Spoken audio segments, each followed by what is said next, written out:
Captain's Log, Stardate 88391.4. We've been recalled to Outpost Gamma 3, the Federation's main base of operations in the Gamma Beta sector, to attend, of all things, a diplomatic conference. Apparently, the Federation and Free Worlds League have come to some kind of agreement, in no small part due to my actions on Epsilon Eridu. While I'm glad to hear we're getting along better, I can't say these kinds of gatherings are all that exciting for me. A transporter room on Gamma 3 comes to life as an away team from the Durandal beams over. The team consists of Alurka, Wakala, Elliot, Devesh, and Strinala. They are all dressed in their formal uniforms. Welcome aboard, everyone. Commander Atla is waiting for you in the observation room on Deck 2. Thank you. We'll head there now. The Durandal officers begin to make their way through the station. Elliot tugs at the collar of his jacket, clearly uncomfortable. The captain and XO I can understand, but why are we here again? Because misery loves company. Besides, it's not like you'll have to do any presentations. Just mingle and have fun. Maybe they'll even have some real booze here. Good gin this far out? I doubt it. Hey, you never know. I'm sure it's even less likely they have any Delac. Oh no, I'm not falling for that trap again. Once was too many times. Lightweight. But seriously, sir, can I file a formal protest at being made to attend this? Alurka stops in his tracks and turns towards the other officers. All right, that's enough. I know you'd all rather be doing other things, and so would I. But we have our orders, and we're going to follow through with them. Understood? Elliot and Devesh stand straighter. Understood, sir. I apologize, Captain. Good, come on. They resume their travel through the station in silence for several moments. This Commander Atla is the Chief Starfleet diplomat for the sector, right? She is. She's a Kelpian. And, if rumors are to be believed, a refugee from the Mirror Universe. Whew. Probably a tough negotiator then. Glad I won't need to sit across from her. They arrive at the observation room. Atla greets them in dress uniform as well, though one devoid of rank. Several cybernetic implants are visible on her head. Captain, welcome. I appreciate you coming on such short notice. I wasn't sure this conference was going to actually happen until just before I called you. It was no trouble. The Durandal is pretty fast, and I'm happy we were able to play a part in fostering better relations with the League. Well said. Before things begin, I should give you a heads up. The lead negotiator for the League is a Lurian named Hago. He's known for being abrasive.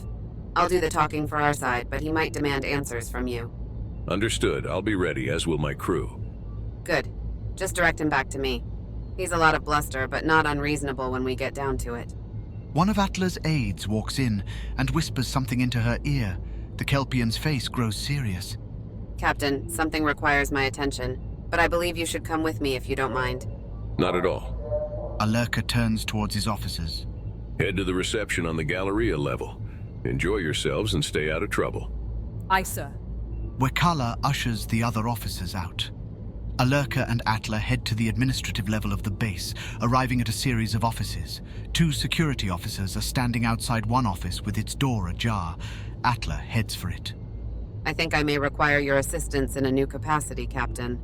What capacity do you mean? They enter the office.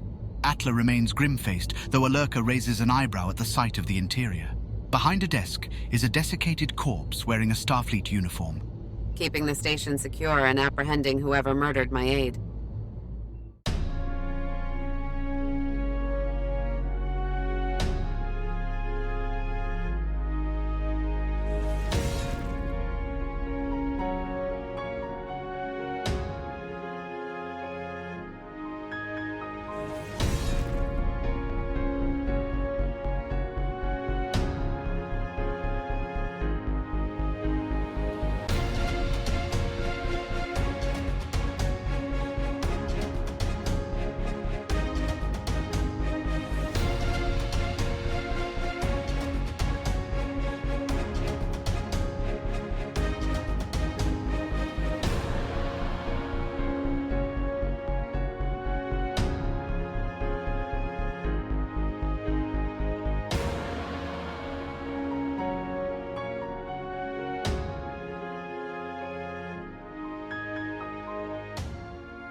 Alurka studies the body as he walks slowly around the desk. It certainly doesn't appear to be a conventional means of death. I agree. Right now I'm more concerned about the implications. This can't be a coincidence. It has to be an attempt to sabotage the talks. Do you think it's something sanctioned by the League? They can't stand to gain anything by having these talks break down, can they? No, probably not. Then again, I wouldn't put it past Hago to do something like this as part of some strategy. Opponents of his have mysteriously died before.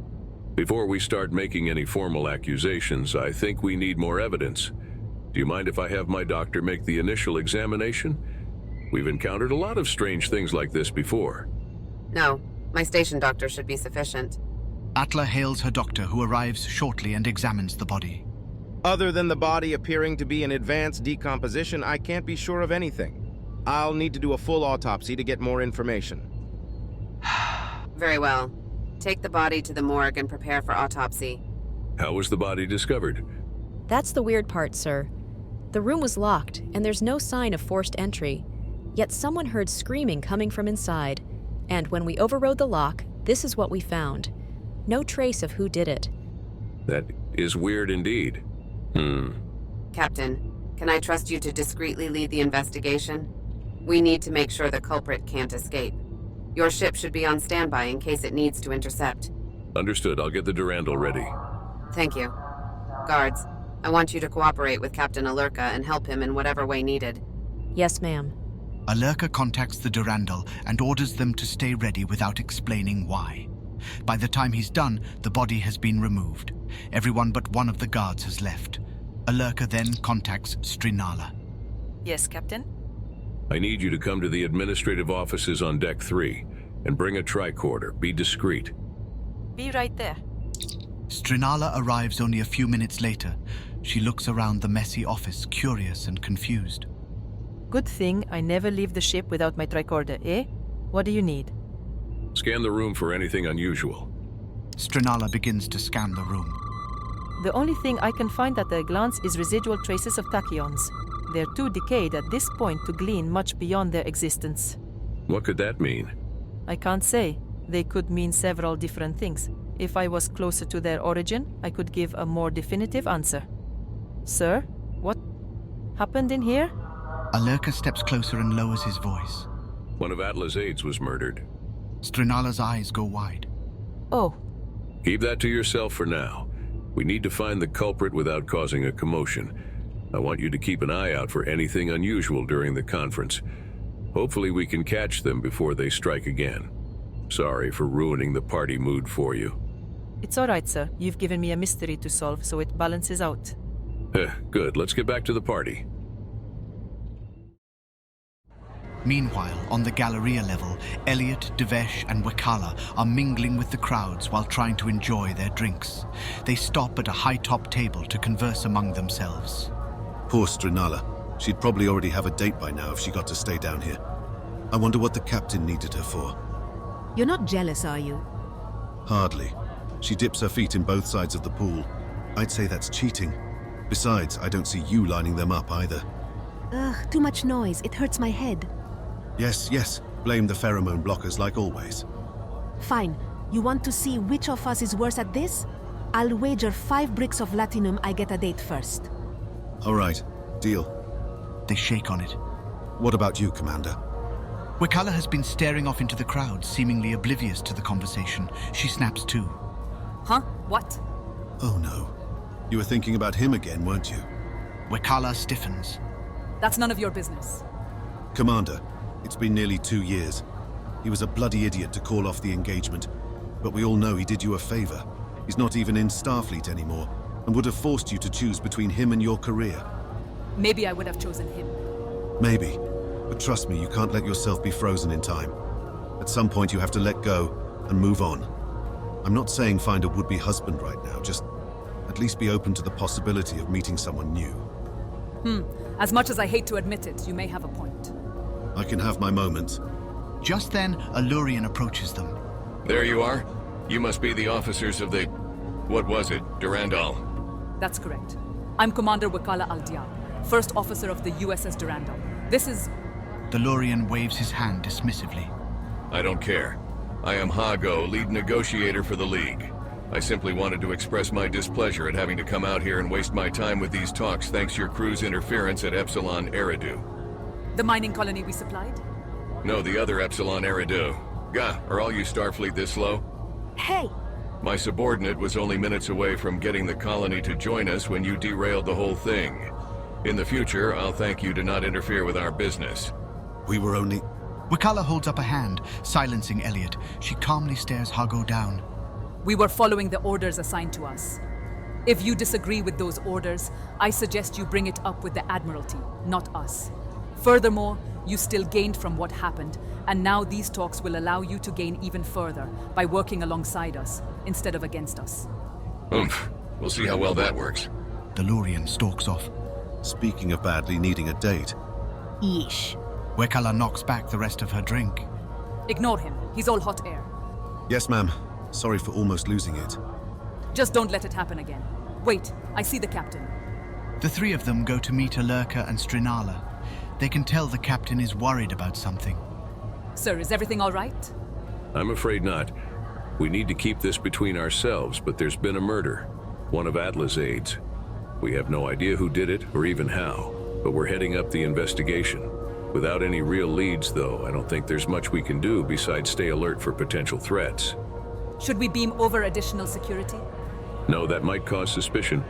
Just be vigilant. So much for having fun. A chime sounds overhead, indicating the talks are beginning. Everyone starts to make their way towards the conference room. Come on, we have a job to do.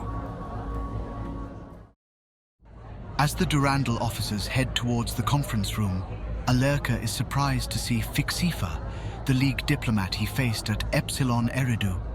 He sends the others on their way and goes to greet her. She smiles at his approach. Captain, I didn't know you were going to be here. Neither did I until yesterday. I guess we've caused a stir. You have. The League leadership apparently agrees with you more than I thought they might. I have to wonder how much of the animosity between us is just Hago projecting. You've heard of him, huh? He's my superior, and I've always struggled to gain his approval. What happened? Don't get me wrong, Captain. I'm glad it worked out the way it did, but he was not happy about it. I'm sorry about that. I think in the long run, though, both our peoples will benefit more. I think so, too. But first, the talks need to go through. On that note, Alurka takes Fixifa aside and speaks to her quietly. can you think of any reason anyone might want these talks to fail? Why? Is something going on? No, I'm just being cautious. Given Hago's reputation, I could see him wanting to try something. I've heard those rumors, too. However he feels, he's loyal to the League and will follow his orders. And as far as I know, the League wants these talks to work. Alurka studies Fixifa for any sign of deception, but sees no signs of it. He smiles. I'm glad to hear it. We should probably get to our seats. Maybe we can have a drink after? She smiles back. That sounds agreeable, Captain. They head into the conference room. A large, long table dominates the center of the conference room, with doors behind either end. Most of the lead diplomats have already taken their seats at the table, and Alurka joins his officers sitting behind Atla. A murmur of conversation continues until a bell is rung. Atla stands from her seat. Thank you all for gathering here today. We are here to discuss issues of trade and resources between the United Federation of Planets and the League of Free Worlds. I would like to thank my counterparts from the League for joining. Hago suddenly stands. Enough with excessive talking. Let's get to the actual issues. He sits back down. Atla appears untroubled by the rudeness. Of course. The recent agreement between our governments over the mining output of Epsilon Eridu has sparked new interest in greater cooperation. We were hoping to come to an agreement over similar deals involving colonies under each of our flags, expanded trade agreements between us, and joint ventures to capitalize on untapped resources in the sector. All well and good when wrapped up in such pretty language. But we all know the Federation's policy of gentle assimilation. We cooperate, we work together, growing more and more intertwined, until we're part of you in all but name, and then even that vestige of independence is gone. Hago, I'm not here to discuss theoreticals. I'm here to negotiate in good faith towards deals that will see both our peoples prosper. Alerka studies Hargo's body language and mannerisms carefully for the next several minutes. Eventually, he realizes that Hargo seems to be desperate for something. What this is, he can't be certain, though he suspects the bluster is merely a tactic to cover something he'll want in the negotiations. Just as Alerka stands to relay this information to someone on Atla's side of the table, the lights begin to flicker, and even the artificial gravity malfunctions for a moment as the power systems seem to fail. Several screams of surprise echo around the room. Ladies and gentlemen, please make your way out of the room. Follow the security guards at the doors. This is only a precaution for your safety. Despite Atla's cries, the general crowd only panics more and more. Alerka jumps atop the table and gives a wordless bellow that draws all eyes to him. Exit the room quickly but calmly. Follow the guards and you'll be fine. The civilians quickly shuffle out of the room in a more orderly fashion. Alerka turns to his officers. Elliot, get the power system stabilized. The rest of you, get everyone out of here. The officers scatter to their assigned tasks. With their assistance, the room is cleared in a matter of seconds. Alerka is relieved to see Fixifa safely make her way out of the room. Meanwhile, Elliot rips a panel cover open and begins digging into the power system. This would be easier with some actual tools, but I think I can bypass things here. Hang on. The lights return to full strength. Good job, Elliot. Strinala, are you picking up anything? Strinala pulls out her tricorder, but before she can get anywhere, screams are heard out in the corridor. Everyone rushes out and comes to a halt when they discover 3 desiccated corpses. 2 are wearing League outfits, while the third is in a Starfleet uniform. Before anything else can be done, Hargo and Atla both arrive from different directions, stunned at what they see.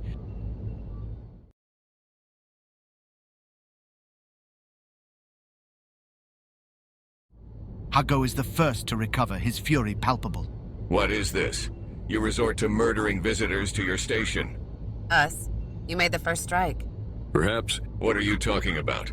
One of my aides was murdered less than an hour ago. I will not stand by and let my staff be slaughtered. Can we? This is the first I've heard of such a thing. For all I know, you've merely let some of your staff die to cover your actions.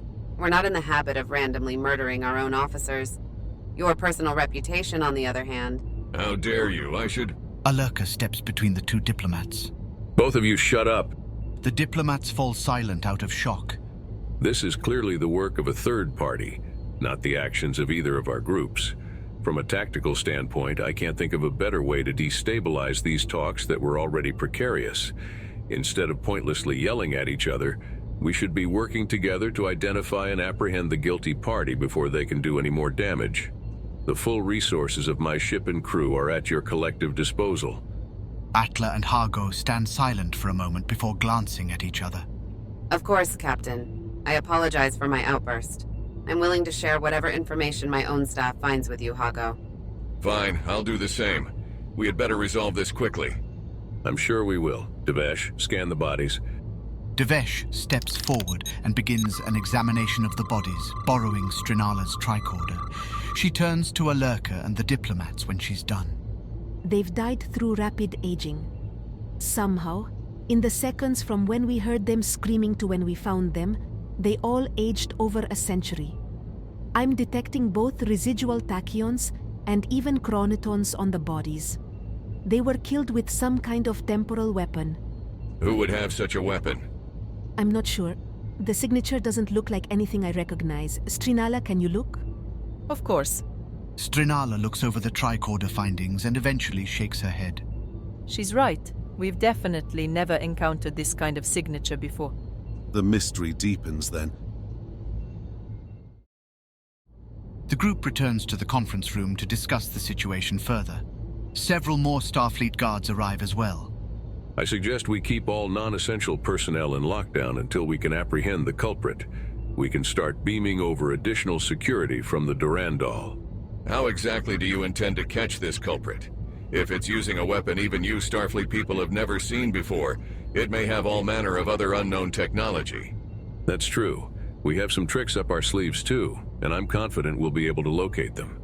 I'm sorry, you have what up your sleeves? Sorry, I just meant the Durandal is a very advanced ship, and her crew is highly trained.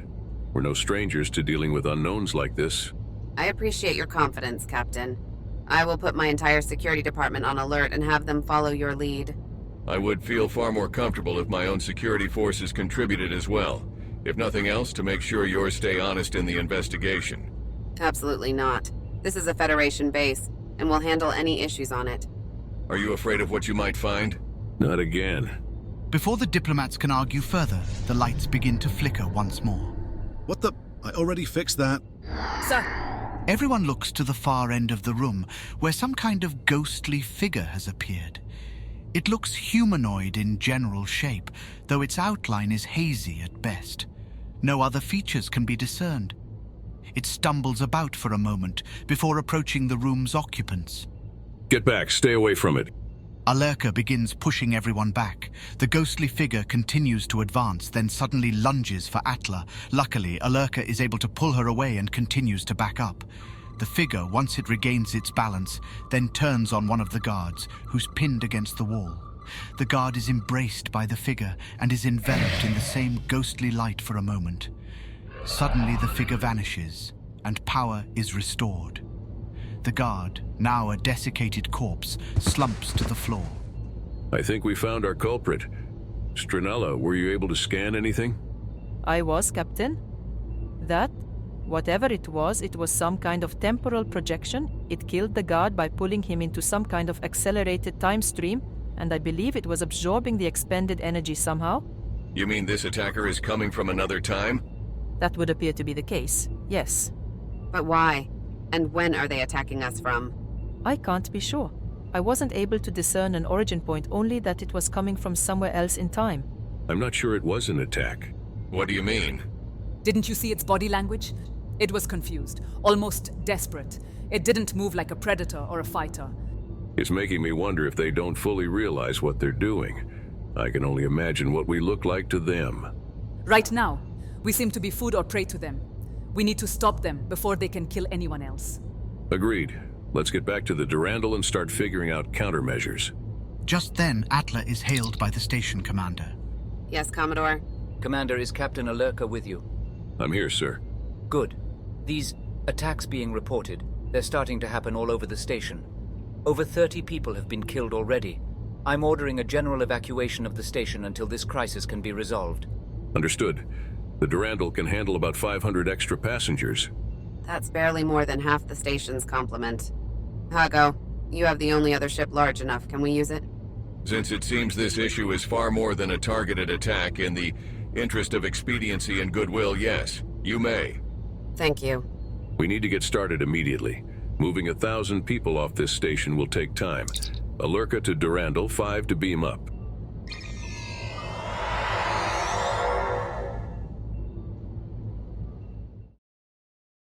Back on the Durandal, preparations are already underway to make the ship ready to handle twice the number of people it normally does. Those who went to the station find opportunities to change back into their normal uniforms when they can. Cargo bay and holodeck conversions are complete, Captain. We've also set up temporary shelters where we can in the shuttle bays. I think we're going to need it if we don't want people sleeping in the corridors. Understood. Assign guests to crew quarters if needed as well. Hopefully it's only for a day or two at the most. We should probably increase security shifts. Fights and thefts will likely be rampant. I hate to say it, but you're probably right. Make it so. Ensure only Starfleet personnel are assigned to crew quarters. Atla and the Commodore arrive on the bridge. Captain, do you mind if we join you here? I suppose not. Just stay out of the way, please. Of course. How is the evacuation going? Alicia? We're almost to 200 people aboard and are trying to get them to their assigned locations. Unfortunately, it's going slow. I'm getting reports of some of the people coming aboard being uncooperative. You can hardly blame them. Not all of them have Starfleet training for this kind of situation. Even so, the longer we take, the more at risk we are to more attacks. Licia, Varia, dispatch extra personnel to ensure things move smoothly. Get forceful if you have to. How forceful? Verbally forceful, no more. On it, sir. Varia and Licia depart the bridge. I'm surprised. Aren't Starfleet vessels normally equipped to handle extra passengers for a situation like this? Not this one. The Durandal is a warship through and through.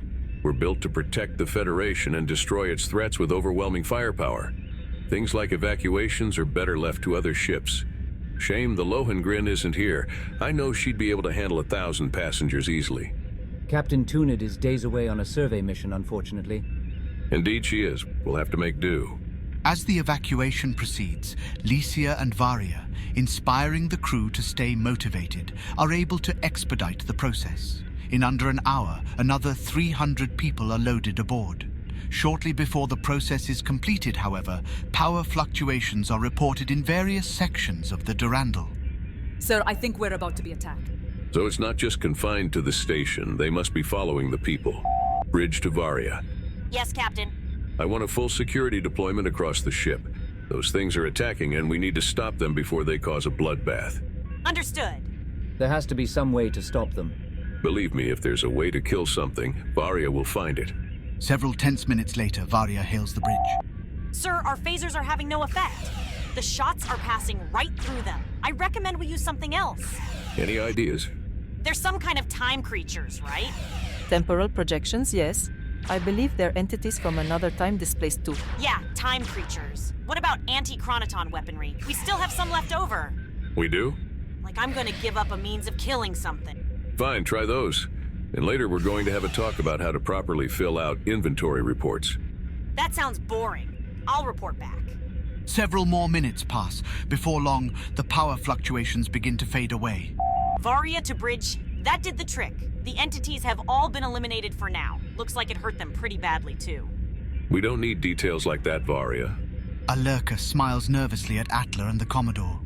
Casualty reports? Checking now. Looks like 18 total. 2 were our crew. I'm sure it could have been far worse. You're welcome, sir. Varia out. Licia returns to the bridge a minute later. We should be getting the last people aboard now, sir. Confirmed. I'm not reading any humanoid life signs left on the station. Walker, clear moorings and pull us out of orbit. I want to be at least 47,000 kilometers away in the next 2 minutes. Aye, sir. Preparing to clear moorings. The Durandal seals its airlocks and undocks from the outpost. Once it maneuvers clear of the station, it engages full impulse and pulls away rapidly. Captain, I'm receiving a distress call. From Hago's ship? No, sir. It's coming from the surface of the planet. From the terraforming station? Yes, ma'am. They report they're under attack by, it sounds like the same entities we've been dealing with. So this problem is even more widespread than we thought. Lovely. Wasting no time, Alurka has an away team board a shuttle and head for the planet's surface to evacuate the terraforming crew. The Durandal will stay away from the planet and hopefully keep everyone aboard safe. On the shuttle are Alurka, Wikala, Strinala, Elliot, Devesh, and Atla, who insisted on coming despite Alurka's protests. I wish you had said something about the terraforming station, Commander. We could have beamed them up during the evacuation. Sorry. I didn't think they were in danger. For all we know, the source of these entities is on the planet. I doubt that. We haven't found any signs of prior habitation, and it's Class L.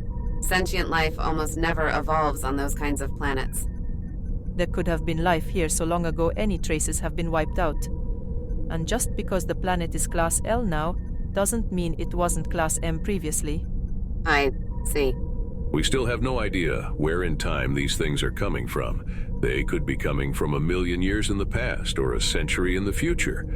Whatever the case, our focus is rescuing this crew and figuring out how to stop them completely. Hang on. The shuttle plunges through the atmosphere and begins to experience heavy turbulence. Alurka is able to successfully pilot the shuttle through, however, and they make their final approach to the facility.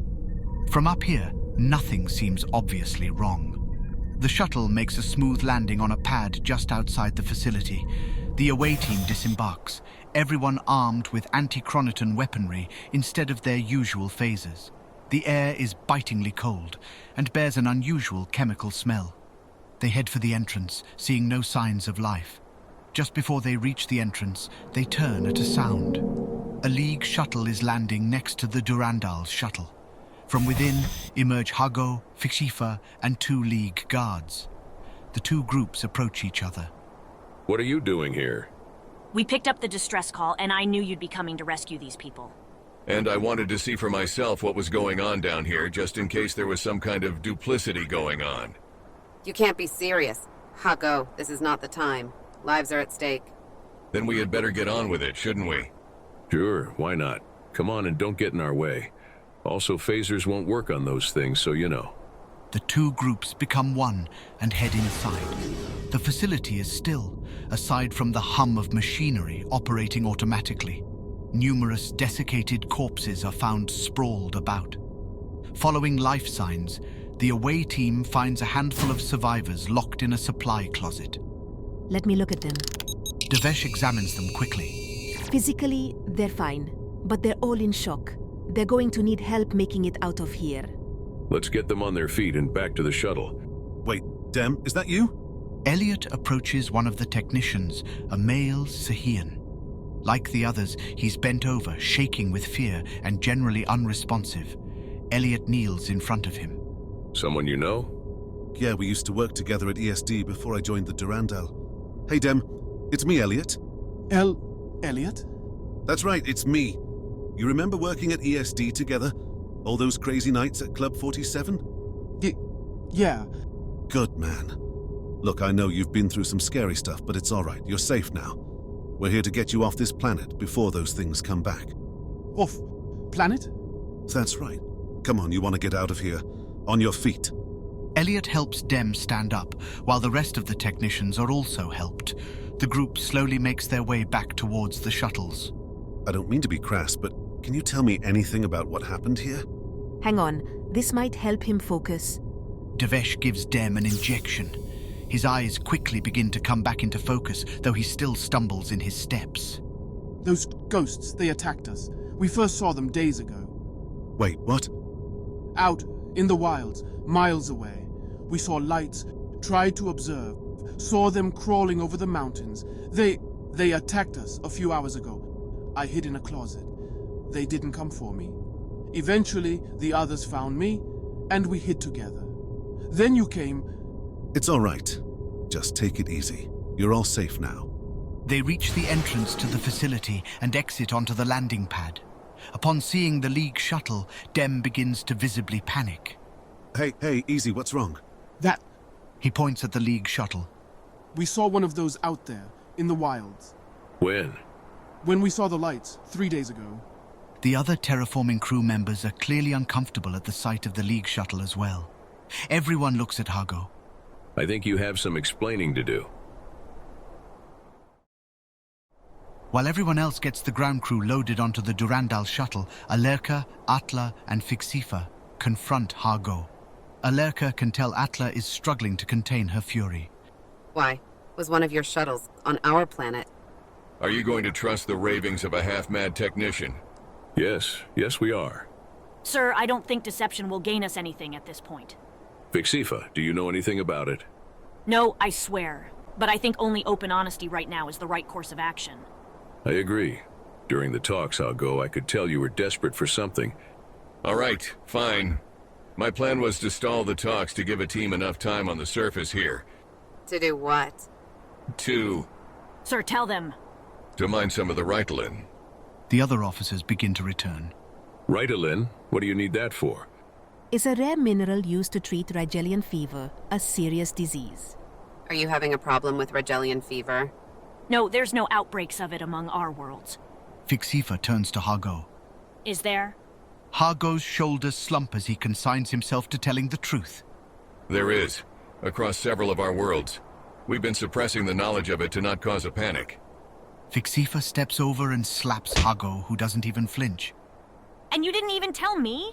I thought you trusted me. So the talks were just a front to let you secretly mine some of the Ritalin and cure the outbreaks before they got out of control. More or less. Why not just ask us for it? We'd be happy to provide as much as you need. At what cost? You'd rake me over the coals to pay for it. No, we wouldn't. Not for something like that where lives are at stake. I think you still don't understand the Federation. You'll excuse me if I don't trust your show of generosity. You should. Captain Alerka could have sent me home with nothing, but he was willing to work out a compromise. I was his enemy, and he still showed compassion for my position. That's what these people do, Hago. They're not our enemies. She's right. Even if the talks were a front, I'm still willing to negotiate in good faith. Once this crisis is resolved, we can arrange shipments of Rydalin to the League. I'll even call it a gift if it means we can work a trade deal out. Fine. All I care about is helping my people, so I accept. I'm still not convinced this isn't the start of the League's slow assimilation into the Federation, but thank you. The wind suddenly intensifies, and the temperature drops even further. As everyone looks around, over a dozen of the mysterious entities begin to appear, lurching towards them. Weapons up. Protect the shuttle. Without hesitation, Alurka and his officers begin to fire at the approaching entities. It takes several seconds, but each one struck dissipates into nothingness. The rest continue their advance, reacting in seeming horror to what's happened to their comrades, but determined to reach the away team. As the rest continue to fire and avoid them, Strinala and Devesh confer amongst themselves, scanning the entities and their surroundings together. One of the entities lunges for Strinala, but she rolls away. Elliot turns and blasts the creature before it can reach Devesh. Barely a minute after they first appeared, the entities are gone. The wind vanishes, and the temperature returns to merely cold instead of absolutely freezing. Everyone all right? Looks like it, sir. Sir, we got some good data during that fight, and we think we know how to stop them.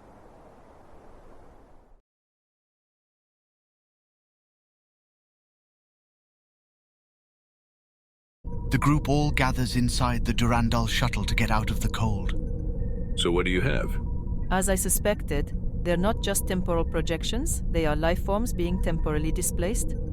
I still can't be sure where exactly in time they're being displaced from, though. Whenever they make physical contact with another life form here, nearly all the temporal energy of the victim is drained, which seems to send them back to their time and leaves. What we've been seeing. What about their body language? Like I said earlier, I don't think they're deliberately attacking us. Indeed. My best guess is some kind of experiment went horribly wrong for them, and they're being shunted through time. Maybe they're being drawn to our time because of our presence here? I can't be sure. So how do we stop it? Yes. For that, we need to displace ourselves closer to their time and flood them with chronotons whose quantum spin has been modified to, it should stabilize them back to their own time. We also need to do this as close to the epicenter of these disturbances as possible. Do we know where that is? I think we can find it, now that we know what to look for. Strinala sits down at one of the shuttle's consoles for a moment, operating the sensors. There we go, about 30 miles away from here. So how do we generate these chronotons? I'm glad you asked. We're going to need your help with that. I should have guessed. Get started on it and get help from anyone you need. Hopefully we have enough equipment down here to make it happen. Elliot cracks his knuckles. Don't worry, sir. I've got this. It takes several hours, during which additional parts are delivered from the Durandal or scavenged from the ground facility. Thankfully, no further attacks are made, nor are any reported by the ships above. And there we go. Strinala smiles proudly at the device, which looks like a heavily jury-rigged distress beacon. Wires are going everywhere, and numerous lights are blinking across every surface. Well, it certainly won't win any awards for aesthetics. But the important part is that it works. I think. Hard to be sure when you're inventing something completely new and can't test it. We can be sure this thing won't make us stuck somewhere else in time, right? Yes, sir. We made sure to include a safety shutoff. Good. Alurka turns to Hago and Atla. I want you two to return to orbit and get the civilians out of here. My team will deal with this. Are you sure you don't need any help? I'm sure. And this way, if something goes horribly wrong, it'll affect as few people as possible. Hago and Atla begin escorting the surviving ground crew to the other shuttle. Alurka notices Fixifa near the exit and goes to talk to her. I don't suppose I could go with you, could I? No, this will be far too dangerous. You have your skill set and I have mine. Let me handle this. Would it be weird if I said I was worried about you? It's certainly flattering. Don't worry, I'll be fine. I've dealt with far worse before. Alurka takes Fixifa's hand in his and gives her a reassuring smile. She nods and heads for the other shuttle. Alurka turns and notices all his officers are watching with a mixture of emotions on their faces. Shut up and get us in the air, now. Aye, sir. It only takes a matter of minutes for the shuttle to reach the site. From the air, it looks like nothing more than a small mountain valley. But the sensors are picking up chronitons and tachyons emerging from the heart of it. The shuttle sets down at the edge, and they begin carrying the device towards the center. Stay alert. They might attack again at any moment. Elliot and Wekala drag the device to the approximate center of the anomaly. Everyone ready? Let's do this. Elliot, begin. Aye, sir. Elliot kneels down and activates the device. It emits a low hum, and then a translucent energy field begins to emerge from it, growing in size until it's over 30 meters across. The landscape around them fades away into almost total darkness. It's almost as if their entire universe seems to only be the area around them, surrounded by a glowing hemisphere of crackling energy. Everything looks stable so far. We are now somewhere else in time. But that was the easy part. Strinala, help me out here. We need to release precisely modulated pulses of the chronitons. It'll likely take several pulses to close the anomaly. The temperature around them begins to drop again, and some of the entities walk into the bubble from beyond. Although still generally featureless, their outlines are more distinct now, being clearly humanoids, though it's impossible to tell what species. Get started. We'll try to give you some time. As Alurka, Wekala, and Devesh fight to keep the entities at bay, the entities in turn charge, heedless of any damage they take, towards the device.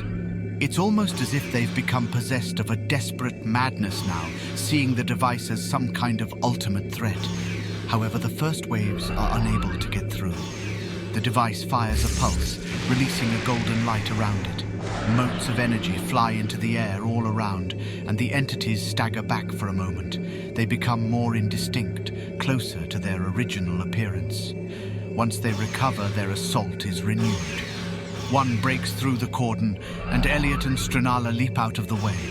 To their surprise, the entity ignores them and strikes the device. Sparks shoot out of the device, and several of the cables come loose.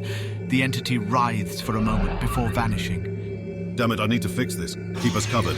Elliot scrambles to repair the device. For now, Strinala lends her fire to the defense as well. The repairs go swiftly, and Elliot attempts to initiate another pulse. Only a small fizzle of the golden light emerges, accomplishing nothing. Elliot, we need to remodulate it. Let me. Strinala kneels down before the device. With her back turned, she doesn't notice another of the entities charging towards her. Fortunately for her, Wekala does. The commander leaps at Strinala, shoving her aside. The entity brushes against Wekala, but is fixated on the device, so the contact is brief. Wekala gives a cry of pain as she falls to the ground. The entity smashes a fist into the device and vanishes in a shower of sparks. I didn't build it to take that kind of abuse. Wekala, are you all right? Wekala is still lying on the ground, firing from a supine position. Her vision is blurred and pain racks her body, but she gives little outward sign of discomfort. I'm fine. Just keep going. Elliot and Strinala resume repairing and operating the device. A few moments later, a vibrant golden pulse fires again like the first one. The entities stagger once more, and the others are able to completely clear the area of hostiles for the moment. Again, finish it. More entities begin to emerge, but they are too slow. Elliot and Strinala fire another pulse. The bubble collapses, leaving the away team standing in the valley again, exactly where and when they had left. They all take a moment to catch their breath. Strinala begins to scan the area. Well? That did it, sir. I'm not detecting the anomaly anymore. Good. Well done, everyone. Alurka walks over to Wekala, who has fallen still. She appears to have passed out from pain. Devesh comes over to examine her. Even that brief contact was enough to affect her. I'm reading shock to several of her organs. We need to get her back to the Durandal right away. Without hesitation, Alurka picks Wekala up in his arms. Then what's everyone standing around for? Let's go. The away team returns to the Durandal. Along the way, they check in and confirm no further sightings of the mysterious entities. The two vessels begin cautiously approaching Gamma 3, preparing to return the station's crew to their homes. Meanwhile, Wekala is taken to sickbay and stabilized. Once she's in the clear, Alurka visits her. She's lying in one of the biobeds, an IV line attached to one of her arms. Hey, how are you feeling? Like I partied so hard, I aged 5 years. Even just grazing one of them was enough to do that much to you, huh? So it would seem. Devesh says I should take it easy for a few days, and definitely not do any drinking. Well, it's not like you drink the real stuff anyway. I might have changed my mind. Yeah, sure, I'm glad you're all right, even if it caused such an effect on you. If it had been more severe. Wikala reaches out to put her hand on Alurka's. Sir, please, just Alurka. I'm fine, really. It's only a few years. I'll endure. Are you actually trying to cheer me up? I think stranger things have happened today, don't you? That they have. So what's next? The talks are going to resume now that the threat is gone. With Hago's secret mission exposed, which Fixifa says wasn't sanctioned, he's against the wall. Fostering a solid deal with us will probably be the only way he keeps his job. If he had only conducted himself with honor. I'm sure you wouldn't be in this bed right now if he had. Don't go down that path. We've done what we thought best, and you of all people know we can't second-guess our decisions. There you go again. I feel like I don't deserve you sometimes. You probably don't. But seriously, sir, I'm sure you have work to do still. Don't let me keep you. All right. Alurka looks around to make sure no one is watching, then leans in and gives Wikala a hug around her shoulders. She pats the back of his shoulder with her free hand. I expect you back on the bridge before long. Of course, sir. With that, Alurka departs.